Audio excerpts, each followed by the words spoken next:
What's good, y'all? We back at it with another video. I'm actually making this video on derivative houses, and the reason being is because this is a topic I wanted to further elaborate on. In the actual last video that I made, I covered which house represents the father and which house represents the mother.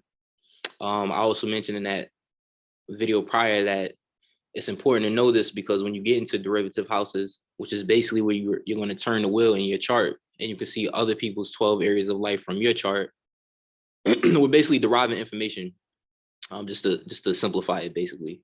So again, the ninth house was the father we talked about in that last video, and the fourth house is the mother. So with that being said, though, I want to show you an example of what derivative houses is, and just further explain it, right? So what I have right here is basically two charts.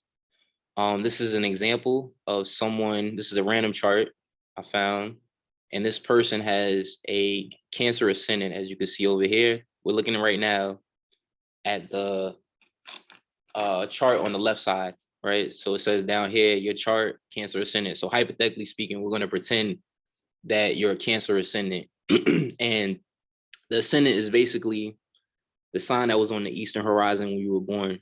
A lot of times it's going to show us how you act. It shows us your lens in terms of how you see the world and how others see you. It's like the mask we wear. We can also say that it's the physical self. I mean, excuse me, we can say it's the self and the physical appearance. Basically, it will have certain qualities that usually manifest just in terms of the person's appearance. So, so we have you, right? And in that last video, like I said, the fourth house is the mother. So this is how you act. You act like a Cancer, right? Now this down here where it says I see, this would be the Imam Coli. That's basically what they call it, but it's basically the fourth house cusp, and this represents your mother, right?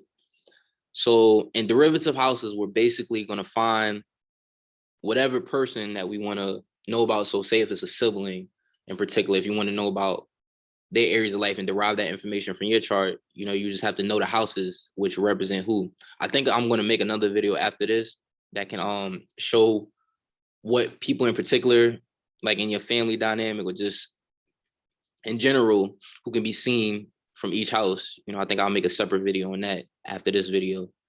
But we're going to use your mother, you and your mother, basically. So the mother is the fourth house. So you're a Cancer ascendant, right? So when we think of Cancer ascendants, first off, this means that you act very nurturing. You have maternal energy in terms of how you come off. You could be very sensitive, very moody. Can be protective too, because Cancer is the crab. It wants to. It can be very protective as well too. And your outlook on life, a lot of times would be, it's like you wear your heart on your sleeve when you have a Cancer ascendant. So you're more the type that's like you feel your way through things, basically.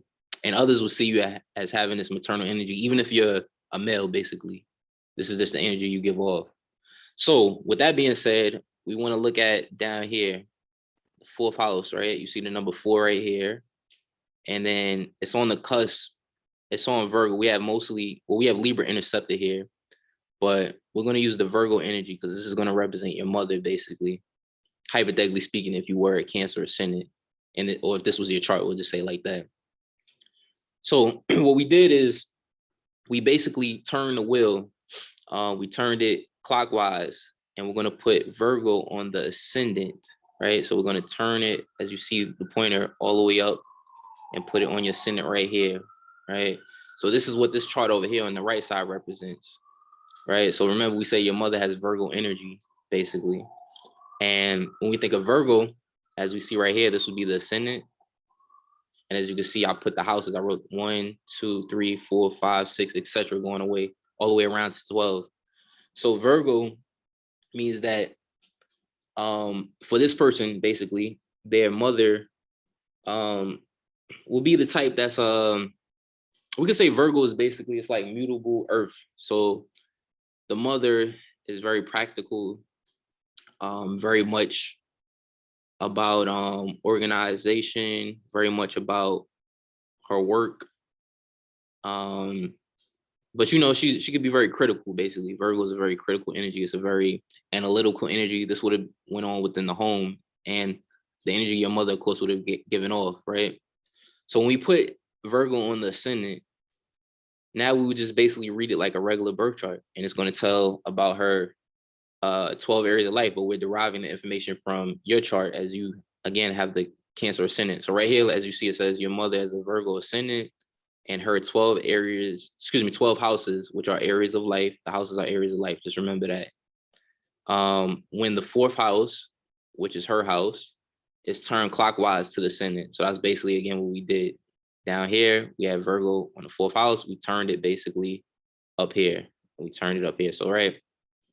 So hypothetically speaking, if I was to read this chart, I would say that, okay, now your mother is the type that's, again, she would have been a bit critical. She would have been a bit, Virgo's a sign that wants to analyze everything, and they're very critical of themselves when we have a Virgo ascendant. So, you know, Virgo would be the type that, yeah, just could be very, can critique themselves basically. And they view the world from an intellectual point of view, basically, in terms of their outlook on life. Virgo wants to be dutiful or useful as well, right? So this would be just the energy in terms of how she comes off as this person's mother. So then when we go to the second house, right? And the second house tells us about our values, our possessions, our money, things of that nature. So hypothetically speaking, we have Scorpio right here on the second house, right? On this cusp. So this would mean that since this deals with their money, they're more private. Because Scorpio deals with secrecy, it deals with privacy. They're more private with their money situation. They're more private with, you know, I would think even in terms of being maybe like flashy. They want to keep this area a bit more secretive. You also want to look at the planets here as they would flavor the houses. So we got Pluto here, which is the same energy because it rules over Scorpio. So that's the same energy. So we don't necessarily got to dive into that. But we have Jupiter here. So if we want to think about ways this person can make money, which the second house can show, Jupiter deals with traveling. It deals with teaching. It deals with education, higher learning.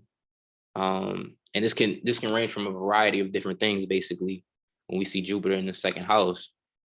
But these are just indications of things they could actually do. Let's see. Let's go to the third house. So we're going to keep it brief, but third house is this person's the mother's thinking.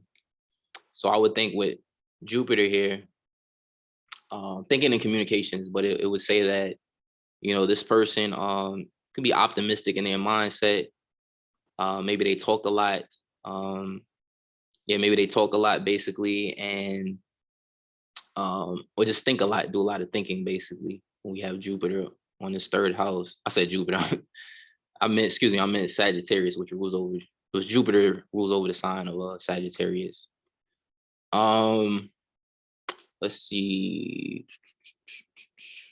Being that Jupiter is so close to the third house, I would also include that because it's going to affect this third house. So I would think that third house is also our relatives, it's our siblings, aunts, uncles, things of that nature. So I would think that this person is the type to get support in this area, maybe have a luck in this area too, which is all Jupiter and Sag type of energy. Let's go to the fourth house. I said this person, but I meant to say mother. So the fourth house. This tells us that in the mother's upbringing, that she would be the type that was more restricted because we have Capricorn here, more restricted with emotional fulfillment. And the reason being a lot of times is because we have Capricorn. Capricorn is the boss, the authority. So this would be your mother's mother. This would be your grandmother, seen from this house, basically, right? From her perspective. So her mother was hardworking, right? So a lot of times, being that the mother was hardworking about her career, which is all Capricornic energy, she didn't receive that emotional fulfillment, basically with this energy. It also says like this represents the home. So from your mother's perspective, she likes her home to be organized and things done in a certain manner. Like how do I say it?